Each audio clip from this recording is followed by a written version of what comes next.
Good evening. I'm Lisa Broom with the CBC Evening News. In our top story tonight, government has chosen this country's most mature sector to lead the country out of economic crisis. Today, Prime Minister Mia Mottley interacted with members of the Barbados Hotel and Tourism Association during its annual general meeting. Now, while explaining some of the measures taken in Monday's budget, she revealed a new vision for the vital sector. Just days after delivering a budget outlining tough measures for the tourist industry, Prime Minister Mia Mottley has taken the discussion directly to its stakeholders. Speaking in defense of the heavy burden placed on them, she revealed that no other industry could bear it. We are cognizant that you can't live in a vacuum. And we're cognizant that the other things that have gone wrong in this country are equally capable of affecting how you operate. I need go no further than the fact that the country has been subject to 4 international advisories from our friends with respect to our public health situation with the sewage. No one wanted to be here at all, but here we are nevertheless. To survive, however, she says the industry must be renewed, and pointed to the improvement of the visitor experience, saying it remains critical. In her conversation with stakeholders, the PM revealed in the coming weeks, government will be visiting the country's airport. We will meet with all of the workers at the Grantley Adams International Airport over a 2-day period within the next few weeks. And we will do it because I believe that if something is not working to the best of what we think it should be working, the best way to deal with it is to talk to those who are on the front line first. It's part of an extended plan to get everyone on board in the development of a local visitor experience unmatched by any other country on the planet. All of us in this room and all of us outside have the capacity to do it, but we have to have the same mission, we have to have the motivation, and we have to make sure that just as I've insisted that everybody share in the burden, everybody must be capable of sharing in the bounty. That is the Barbados way. The PM says revenue earned continues to fall even in the face of high tourist arrival numbers. It's a situation which she insists must be changed if things are to start trending in the right direction. Kareem Smith, CBC News. Thanks, Kareem. The results of the Barbados Secondary School Entrance Examinations, also known as the 11 Plus or Common Entrance Exam, will be officially revealed tomorrow by Education Minister Santia Bradshaw. Minister Bradshaw made the disclosure in the lower house during budget debate today, also noting that there will be a new feature when the announcement is made. First time in, I think, the history of the ministry, we will be going live with the press conference because, again, we cannot have technological anything tagged to the ministry's name and we not use the technology effectively. So, yes, there will be changes, but it is about time that the changes are made because we cannot, as a political party, either be telling people about a smart city and about free Wi-Fi, and within the ministry, we are not embarking on a journey where we educate people. Minister of Tourism and International Transport Kerry Simmons says the state of statutory entities in Barbados is going to have to change. Speaking during the budget debate in the lower house, the St. James Central MP says while the former DLP administration had promised since last December to start the process of reforms at state-owned enterprises, it never actually got underway. We have found a situation where that situation at the statutory entities has gotten worse, and we have to deal in an even-handed and a fair manner with the state-owned enterprises because at all times, and I want to make it clear, this government is not going to take the approach taken by the Democratic Labour Party when they took a blunt instrument to the NCC and several others and just arbitrarily sent home 2,500 people in December of 2013.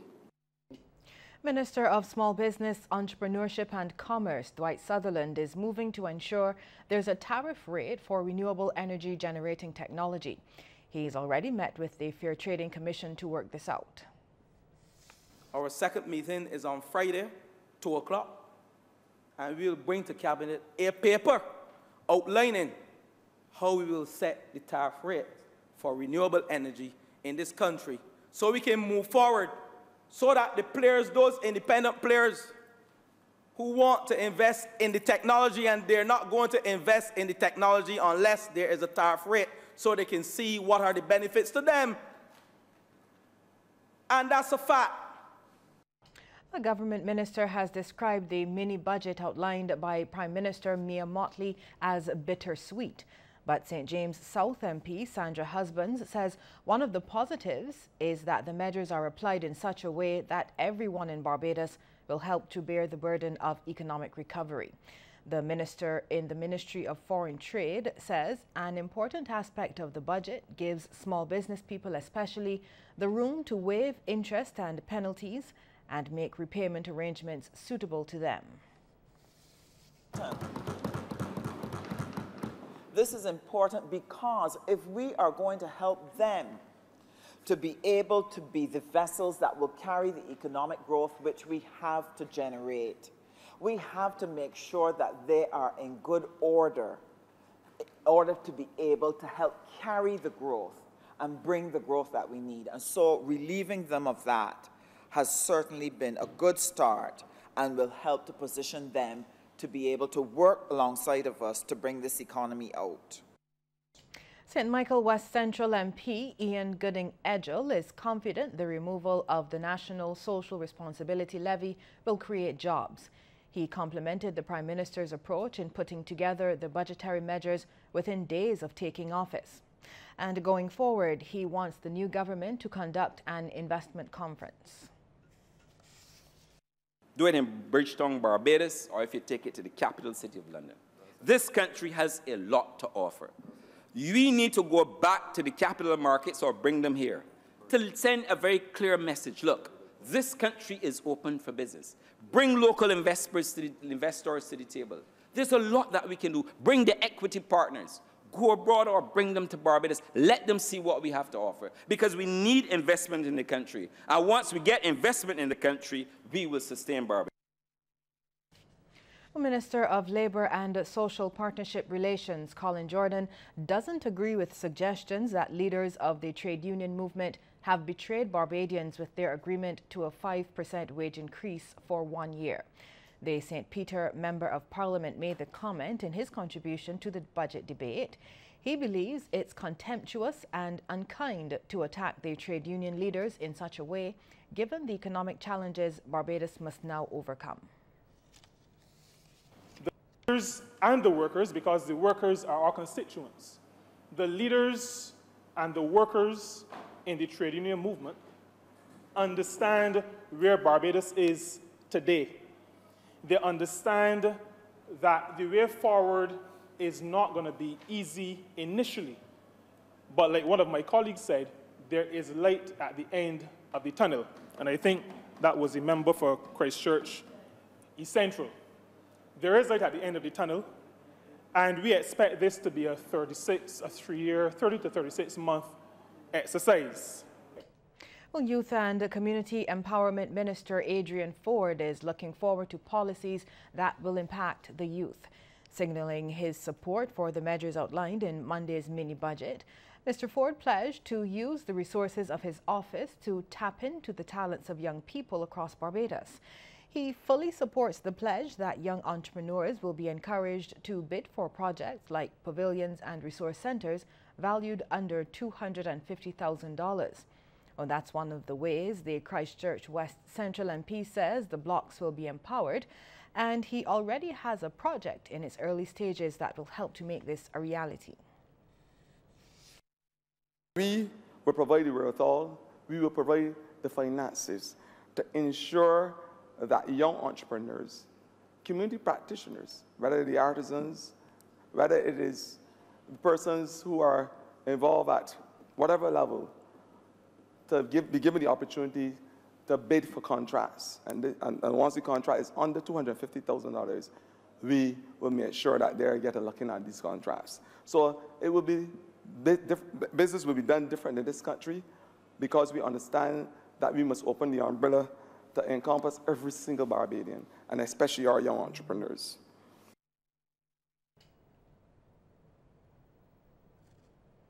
Prime Minister Mia Mottley will lead a 3-member delegation for talks with Managing Director of the IMF, Christine Lagarde, in Washington over the next few days.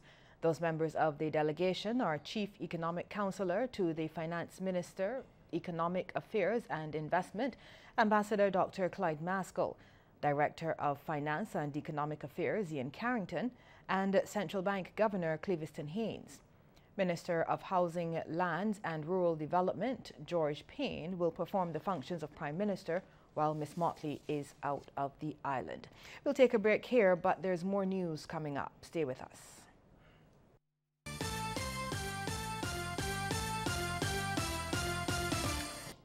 Owners of derelict buildings are being encouraged to secure them. This word of advice from Chief Fire Officer Errol Maynard as fire officers battled a raging fire at the stalled Four Seasons Resort in Black Rock.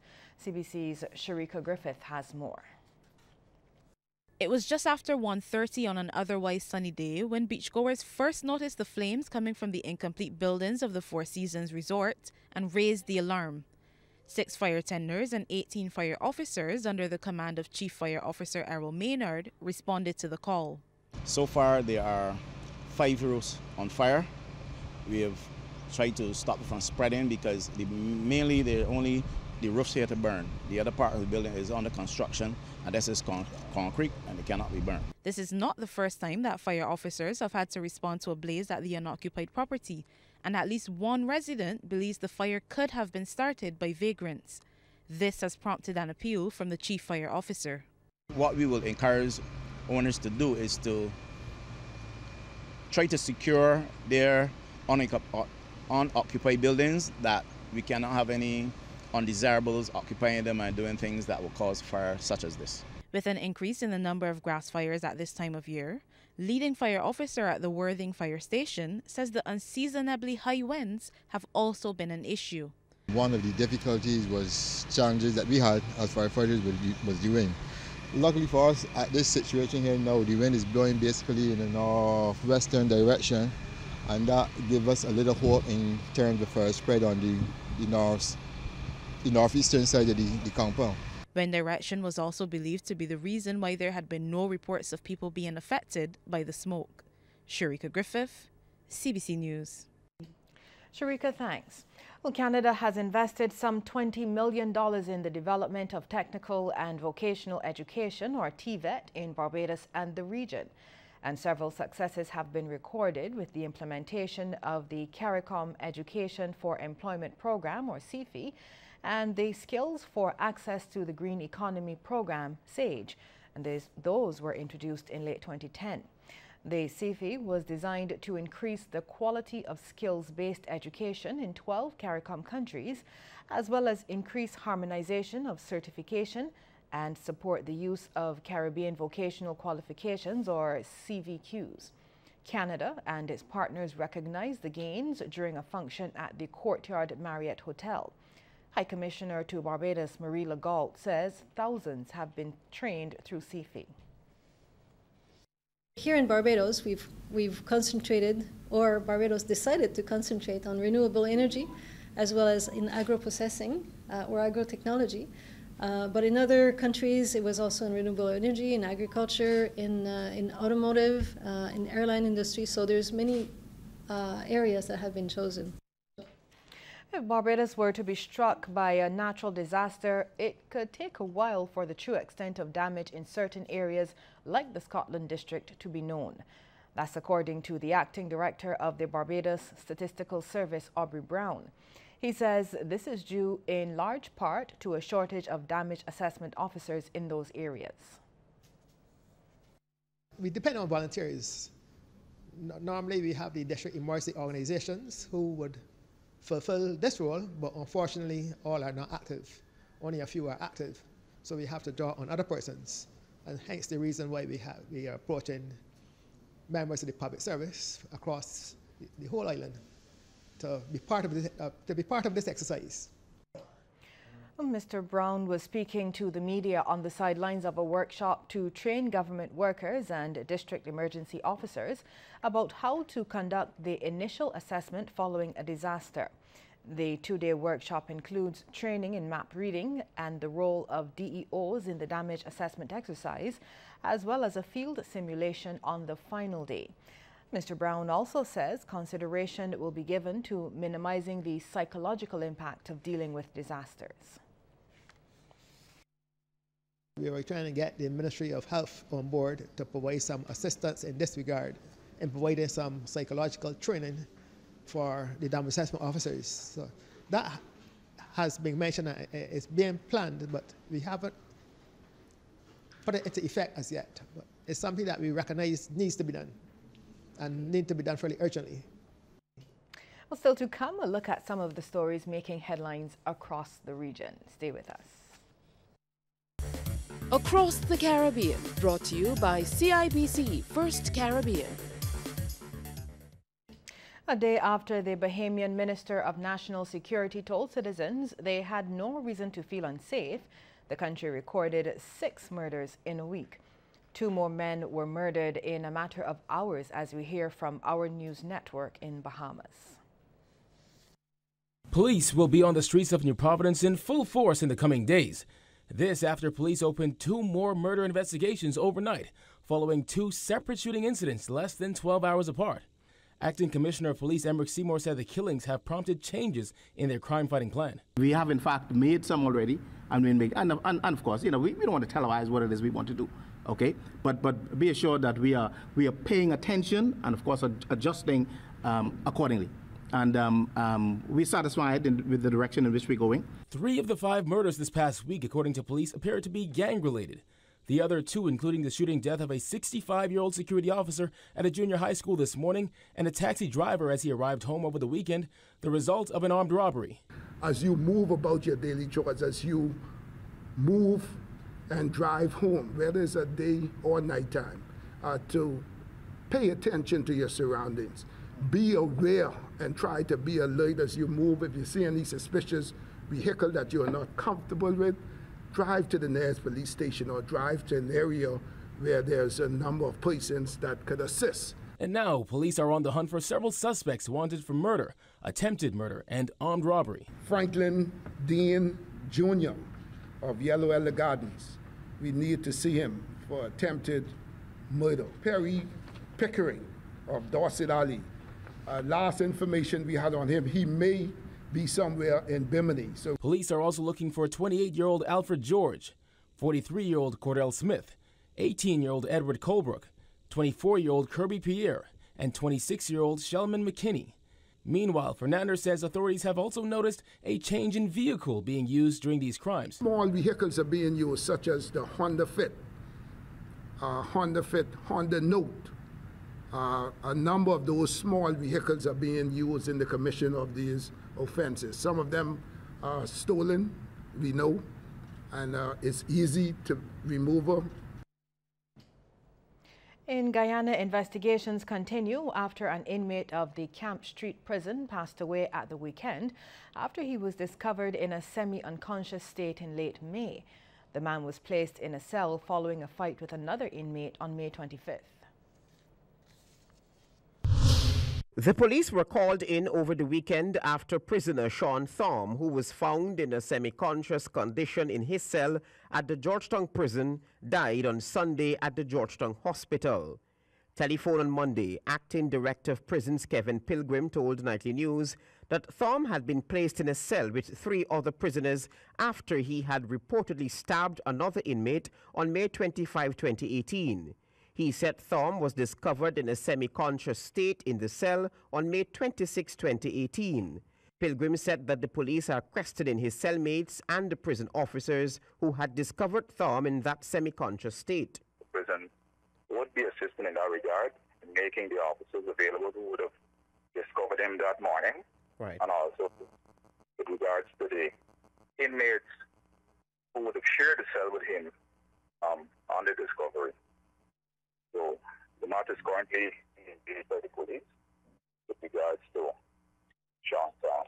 Thom was jailed for unlawful possession of firearm and unlawful possession of ammunition. Over at the Lusignan prison, authorities there thwarted another major attempt to smuggle contraband into the prison. A warning shot was fired. It is the police's report that at around 1 a.m., police and the prison officers who were manning the eastern towers of the Lusignan prison heard a rustling sound in the bushes and shortly after observed a male wearing a hoodie. A warning shot was fired and the man fled into the bushes. The area was immediately combed. The male was not seen, but 3 bags containing marijuana, cigarettes, cell phones, and other items were found. Do you have any idea who the bag was intended for? At this point, no. The concern during that operation was more in the confines of getting the items and preventing anything from getting into the prison and getting the perpetrator as it is. So, as it relates to who it was intended for, we are right about now in investigation mode. Since it was a joint services response, we're in investigation mode as to trying to put names to the intended parcel. The incident is currently being investigated. Across the Caribbean, brought to you by CIBC First Caribbean. We'll have a peek into the world of sports for you in just a moment. Before we get to that, here's a tip from Cooperators General Insurance. This tip of the day is brought to you by Cooperators General Insurance Company Limited. Insurance the way you want it to be. You can still exercise if you have asthma, but you should talk to your doctor before starting any physical activities. This tip is brought to you in association with the Asthma Association of Barbados.